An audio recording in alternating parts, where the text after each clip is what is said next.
Purwanto dengan NIM 11006-138. Di sini saya akan mempresentasikan proposal skripsi, yaitu proposal skripsi saya berjudul perbandingan hasil belajar matematika antara siswa yang menggunakan model pembelajaran cooperative learning tipe numbered get together dengan menggunakan model biasa untuk SMP Negeri 1 Wadasita tahun ajaran 2013-2014. Adapun latar belakang dari judul proposal ini, pendidikan mempunyai peranan yang sangat penting dalam menciptakan sumber daya manusia yang berkualitas.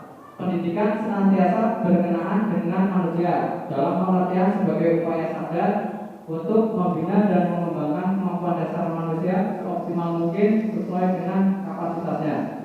Proses pendidikan yang dilaksanakan di sekolah pada dasarnya adalah kegiatan belajar mengajar yang bertujuan agar siswa memiliki hasil yang terbaik sesuai kemampuannya.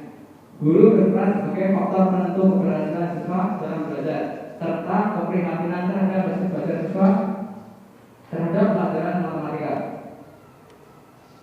Rumusan masalahnya, apakah hasil belajar siswa yang menggunakan model pembelajaran cooperative learning NHT lebih baik daripada menggunakan model pembelajaran biasa? Untuk tujuannya, untuk mengetahui apakah hasil belajar siswa yang menggunakan model pembelajaran cooperative learning NHT lebih baik daripada menggunakan model pembelajaran biasa. Adapun manfaat pertama bagi siswa sebagai acuan dalam meningkatkan minat dan motivasi belajar siswa, sebagai acuan dalam mendorong siswa untuk berperan aktif dalam proses pembelajaran. Yang kedua, bagi guru, meningkatkan kemampuan guru dalam menggunakan suatu model pembelajaran serta dapat meningkatkan kualitas proses pembelajaran. Yang ketiga, bagi sekolah, dengan adanya strategi pembelajaran yang baik, maka mampu mewujudkan siswa yang cerdas dan berprestasi. Definisi untuk model cooperative learning tipe numbered get together. Model numbered get together adalah bagian dari model pembelajaran kooperatif struktural yang menekankan pada struktur-struktur khusus yang dirancang untuk mempengaruhi pola interaksi siswa. Untuk model pembelajaran biasa, model pembelajaran biasa adalah pengajaran yang pada umumnya biasa dilakukan sehari-hari. Guru lebih aktif dari siswa, sedangkan siswa hanya menerima materi tanpa adanya timbal balik antara guru dan siswa dalam belajar. Cara menyampaikan materi dengan ceramah, tanya jawab, dan demonstrasi. Hasil belajar, pengertian hasil belajar tidak dapat dipisahkan dari apa yang terjadi dari kegiatan belajar baik di kelas, di sekolah maupun di luar sekolah. Untuk dapat mengetahui apakah pembelajaran yang dilakukan berhasil atau tidak, dapat ditinjau dari proses pembelajaran itu sendiri dan hasil belajar yang dicapai oleh siswa. Pembelajaran dikatakan berhasil jika terjadi perubahan pada diri siswa yang terjadi akibat belajar. Hasil belajar dapat diketahui dari hasil evaluasi yang dilakukan oleh guru.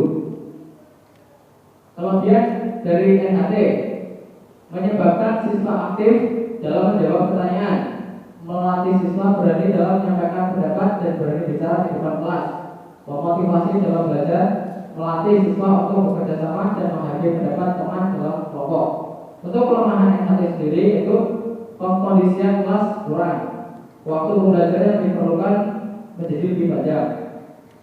Untuk kelebihan pembelajaran biasa, dapat meningkatkan keterampilan dasar tertentu pada siswa, dapat diikuti oleh siswa yang banyak, mudah dipersiapkan dan dilaksanakan, guru mudah menerangkan pembelajaran dengan baik. Untuk kelemahannya pembelajaran biasa, siswa kurang aktif dalam pembelajaran karena guru yang aktif dan siswa hanya menyimak dari pelajaran dari guru, membuat jenuh dan membosankan bila terlalu lama. Guru suka menyimpulkan bahwa siswa mengerti dan tertarik dalam pembelajaran, tidak memberikan kesempatan siswa untuk aktif dan kritis. Metode penelitian, metodenya menggunakan metode eksperimen. Untuk populasinya yaitu SMP Negeri 1 Wadasita dan untuk sampelnya diambil dua kelas. Kelas yang pertama adalah kelas eksperimen dan yang kedua kelas kontrol. Instrumen penelitian seperangkat soal tes yang terdiri dari 5 butir soal. Untuk menguji validitas dari soal tes itu bisa menggunakan rumus korelasi produk woman conversion. Ini rumusnya. Untuk menguji reliabilitas menggunakan rumus R11 seperti rumusnya. Untuk menghitung daya pembeda, itu kemampuan suatu bukti soal untuk dapat membedakan siswa yang berkemampuan tinggi dan rendah. Kita bisa menyimpulkan dari apa? Daya pembeda yang atas dan bawah itu bisa dihitung.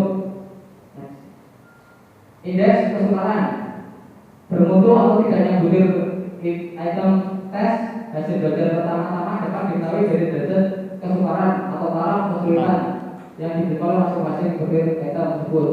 Ini rumusnya. Selanjutnya uji normalitas data untuk mengetahui normal tidaknya distribusi nilai tes dan post test menggunakan rumus Q kuadrat seperti ini.